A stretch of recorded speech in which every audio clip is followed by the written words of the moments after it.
Mr. Douglas Clay's voice thundered across the narrow aisles of Millstone Market. "What are you doing back there?" Heads turned. A woman holding a basket froze between aisles. Eli looked up, confused. "Just shopping, sir." Clay stepped out from behind the counter, his tone tightening with each word. "Don't search me, boy. I've seen you here before, you and your little friends, pretending to browse." "I'm alone," Eli said softly. "I just empty your pockets." "Don't make me call the police," Clay barked, his finger trembling with self-righteous anger. "You think I don't see what you're doing? I've been running this store for 20 years. I can spot a thief before he steals." Eli's voice came out small but steady. "Sir, I didn't take anything." Clay's tone sharpened, laced with contempt. "Don't lie to me." Clay snatched the small bottle of lavender lotion from the bag and held it up. "This what you were hiding?" "I paid for it," Eli whispered. "Where's the receipt?" Eli pointed at the slip lying by Clay's elbow.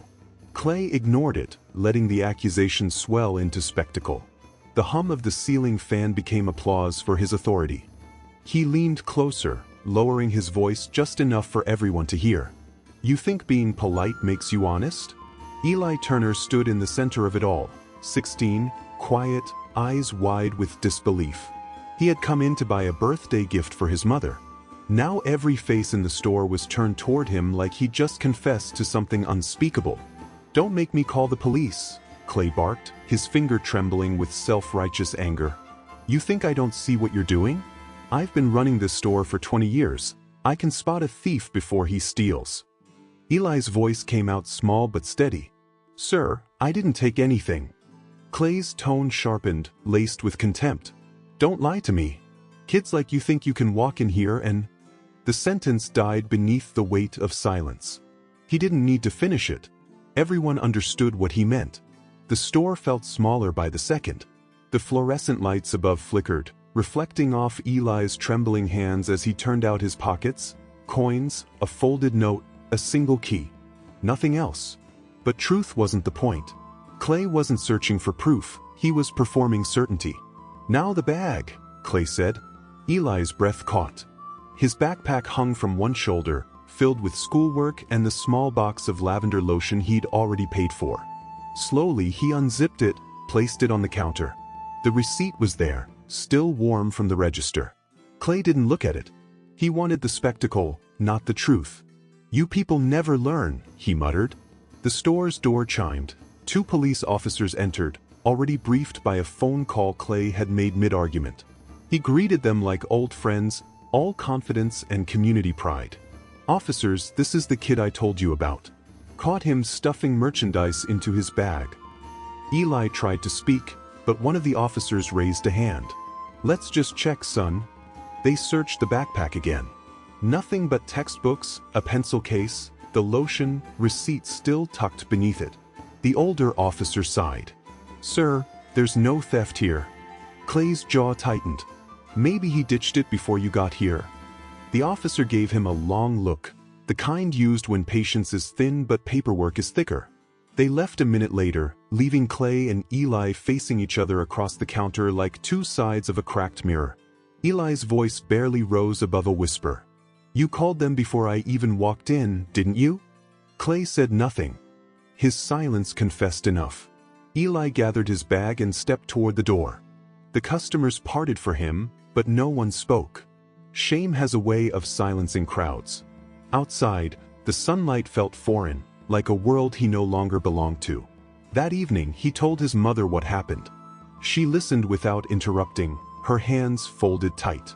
She didn't curse or cry. She just said, "Truth doesn't need to shout, Eli. It waits." In a town like Millstone, waiting could mean forever.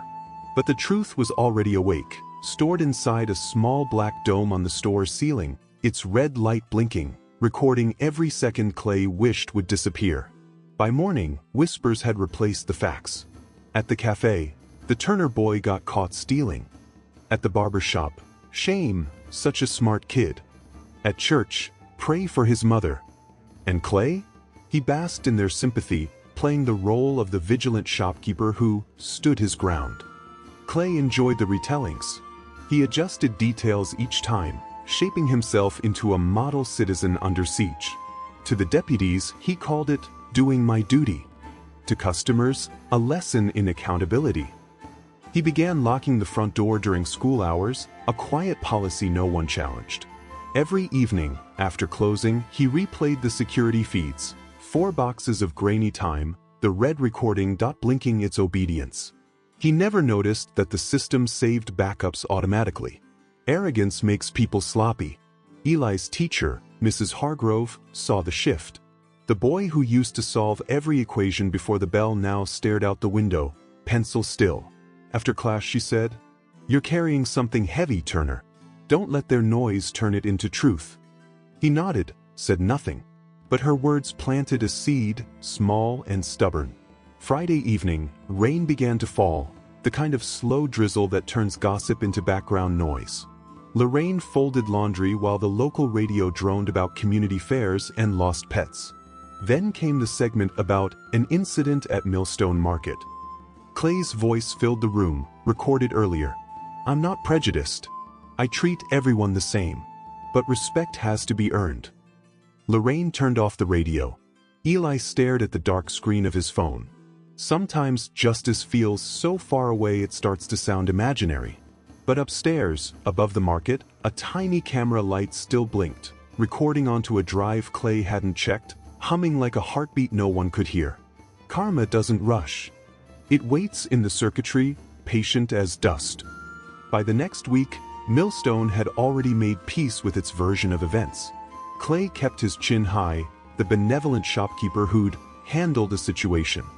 Every customer who walked in gave him that half smile of reassurance, the look that says, "We're with you, Doug." And every time they did, he grew a little surer that he'd been right. He'd even framed a new sign by the register, "Shoplifters will be prosecuted." Under it, a small camera blinked red. Still recording. Still remembering. Eli's world shrank. Friends stopped calling. At school, laughter quieted when he entered the hallway. People didn't mean harm, they just didn't want to choose sides. That's how injustice survives. Not on cruelty, but on convenience. He focused on numbers, lines, geometry problems that had rules and proofs and no bias. At lunch, he sat alone, drawing shapes in the condensation on his bottle. Perfect circles, because circles always return to where they begin. One afternoon, as he left class, Mrs. Hargrove caught him at the door. She held out a small folder. "College prep material," she said, then softer. "Don't let this town decide the size of your world." He took it, nodded once. It wasn't forgiveness he needed, it was direction. But direction has a habit of finding its own path. Meanwhile, Clay's pride began to itch. He replayed the confrontation in his head, each time editing it cleaner, making his voice steadier, Eli's posture guiltier. He told the story again at the diner, louder this round, his coffee cooling untouched. A man at the counter said, "Kids these days." Clay smiled, hearing applause where there was only exhaustion. That night, while counting receipts, he noticed a faint whirring from the back office, the sound of the hard drive auto backing up. He meant to check it. He didn't. At the Turner house, Lorraine folded Eli's hoodie, the one he wore that day. She paused at the faint scent of lemon polish still clinging to it. She thought about going to Clay, demanding an apology. But she'd lived long enough to know, some men don't listen to reason, they wait only for ruin. She turned off the light. Outside, the rain had stopped. In the stillness, a streetlight flickered, mirroring the small red glow of the market's camera 3 blocks away. Truth is patient, while arrogance mistakes the pause for victory. Somewhere in that pause, a new voice was about to enter the story, quiet, curious, and unwilling to look away. Her name was Jenna Miller, and before the month was over, she would teach Millstone what happens when silence finds a witness. Jenna Miller's first shift at Millstone Market was a Tuesday. The air smelled of mop water and loneliness. Clay greeted her with a handshake too firm, his eyes lingering too long, one of those men who thought proximity meant respect. He walked her through the aisles, naming each shelf like territory. "Keep an eye on the candy section," he said. "That's where the incident happened." She nodded, filing the tone away, half pride, half wound. The kind of tone that says, "I survived the truth, so now I own it." By midnight she understood the rhythm of the place. Lights hum, cooler breathes, Clay's stories loop. He told them to everyone, how he caught the boy, how the town stood by him. Jenna smiled politely, the way new hires do. Inside, something tugged. The story didn't feel complete. It felt rehearsed. The next week she took over closing duties. Clay left early, muttering about paperwork. Alone in the office, she organized receipts, locked drawers, checked the monitors. For screens, one frozen feed. She tapped the keyboard. Static. Then a folder blinked open on its own. Backup under 7. Curiosity is dangerous in quiet rooms. She double-clicked. The footage opened in slow, grainy color. Aisle 3 for 17 p.m., the boy, the argument, the humiliation. Jenna's breath caught. She knew that look, the look of someone being accused of something they didn't even understand. She watched longer. Clay gesturing, shouting, leaning in too close. Then the moment after, Eli walking out, shoulders small, doorbell chiming behind him. Clay standing alone. He looked at the camera, then down at the counter. From his pocket, he pulled a candy bar, slid it into the open backpack he'd kept behind the counter, glanced once more at the lens, and smirked. Jenna froze the frame. That smile wasn't relief. It was authorship. He had written the ending himself. She sat there for 10 minutes, heart pacing faster than thought. Then she ejected the drive, slipped it into her coat pocket, and locked up. At home, her apartment was small, walls thin enough to hear her neighbor's television. She plugged the drive into her laptop again. But each time, disbelief turned heavier. She could almost hear Clay's voice over the image. Kids these days, can't trust them. But the video told another gospel entirely. By dawn she hadn't slept. She left the drive on her kitchen table, stared at it like it might explode. Truth can feel radioactive when you're the only one holding it. Morning came gray and brittle. Clay's truck was already parked out front when she arrived. He looked up from his coffee and grinned. Ready to keep Millstone honest today? Jenna managed a nod. She'd seen what his honesty looked like. All day the words circled her mind. If the camera saw it, the town needs to see it too. But fear is a clever negotiator. It whispered reasons to wait. She told herself she'd decide after closing. That's how the clock began ticking. Every lie leaves a fuse, and every witness learns the sound of the match. Jenna spent the next day in a blur of indecision. Her conscience buzzed like a bad fluorescent bulb. Between customers, she glanced at Clay, the man joking about weather and weekend sales, smiling as if decency were his birthright. Every time he laughed, the footage replayed behind her eyes. By closing time, she'd made her choice. Some truths weren't meant for drawers or silence. She waited until Clay's truck rolled out of the parking lot, his taillights bleeding red into the mist. Then she turned off the store lights and opened the office door. The security monitor glowed like a confession booth. She plugged the drive back in. The file loaded, humming steady. Jenna compressed the footage into a short clip. Only what mattered. The accusation, the smirk, the theft. The camera's truth in under 2 minutes. She titled the file, Millstone Market, The Real Story. Her fingers hovered over the mouse. Upload or not, quiet or consequence. It wasn't about vengeance. It was about gravity, the need for things to fall where they belong. She hit post. The internet did what the internet always does. It multiplied. By dawn, the clip had traveled through the county like a storm warning. Hashtags, outrage, questions. So that's the boy Clay shamed? How long's he been lying? Where's Eli now? Jenna's phone vibrated nonstop. She didn't reply. She went to work early, before Clay. When he arrived, his eyes were already storm dark.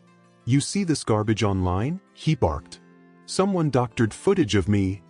She shrugged carefully. Did they? He stared at her, searching for a tell. There was none. Truth has a way of wearing calm like armor. By noon, the parking lot was empty. The regulars had stopped coming. The sheriff drove by twice, not stopping, just watching. The Millstone Gazette left 2 messages for comment. Clay deleted both. He called the only person who still answered, his wife, living 2 towns away.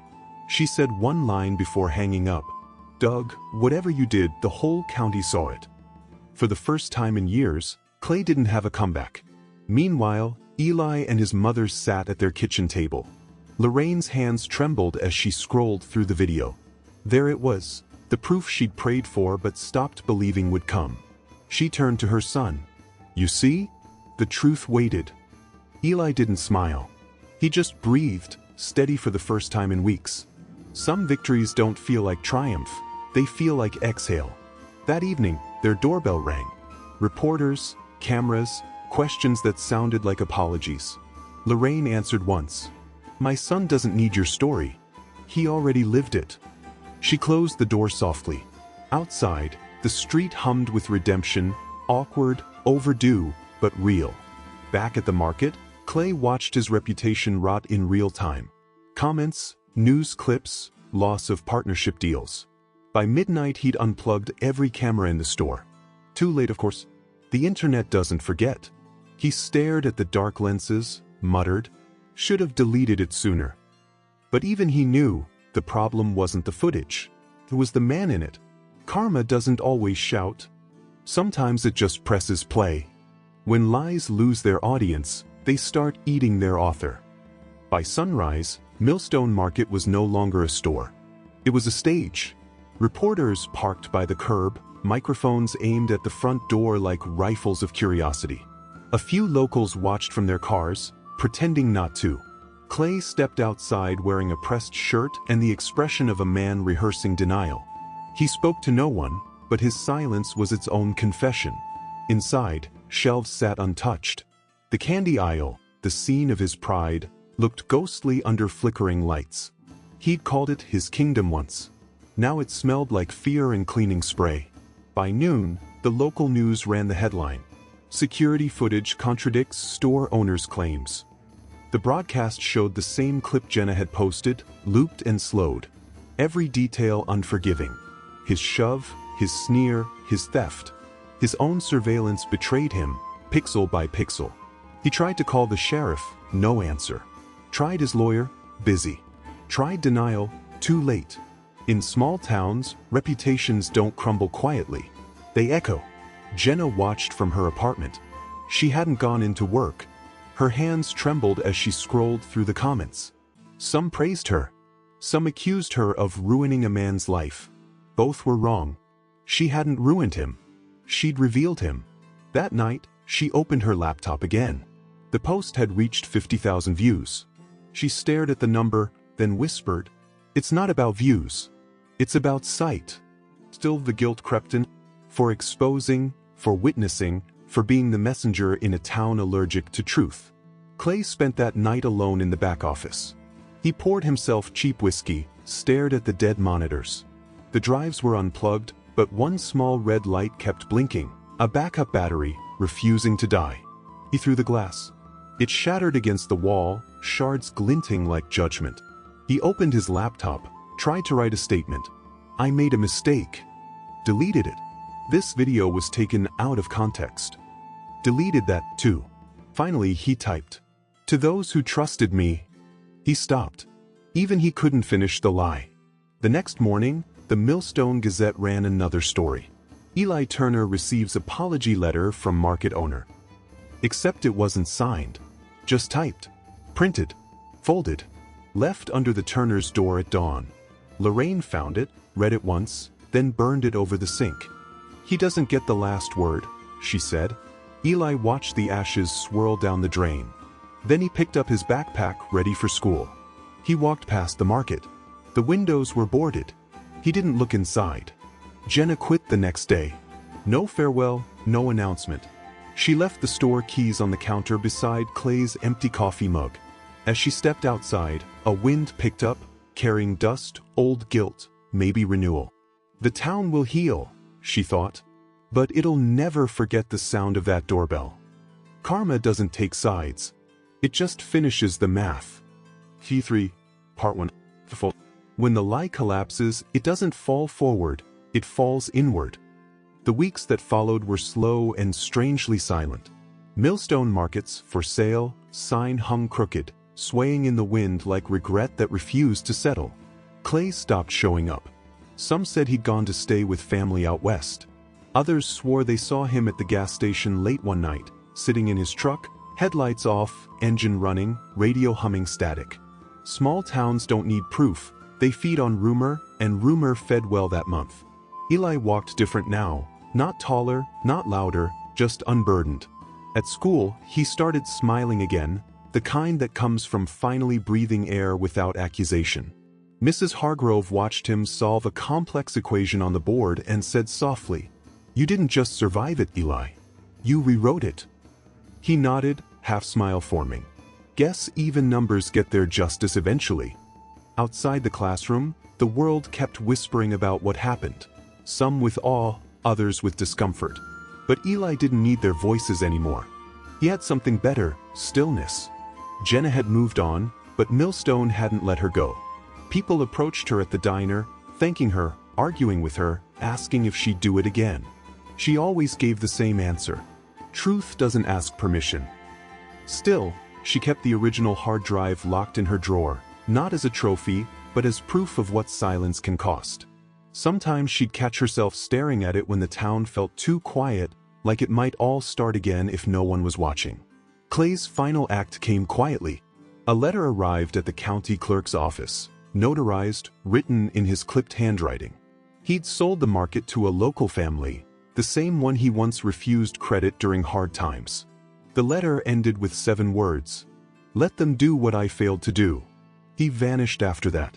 No one saw him again, though a postcard turned up months later in Lorraine's mailbox. No message, just a photograph of a coastline, gray water, horizon endless. On the back, one sentence, "I watched the tape too." Lorraine didn't show Eli. She tore it in half, let the pieces fall into the trash. Redemption isn't the opposite of shame, the narrator says, it's what's left when shame runs out of lies.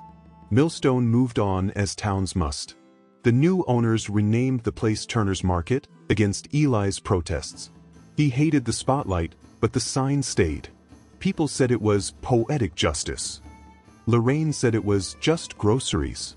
Either way, every purchase felt like an apology the town hadn't learned how to say out loud. Karma isn't revenge. It's rhythm.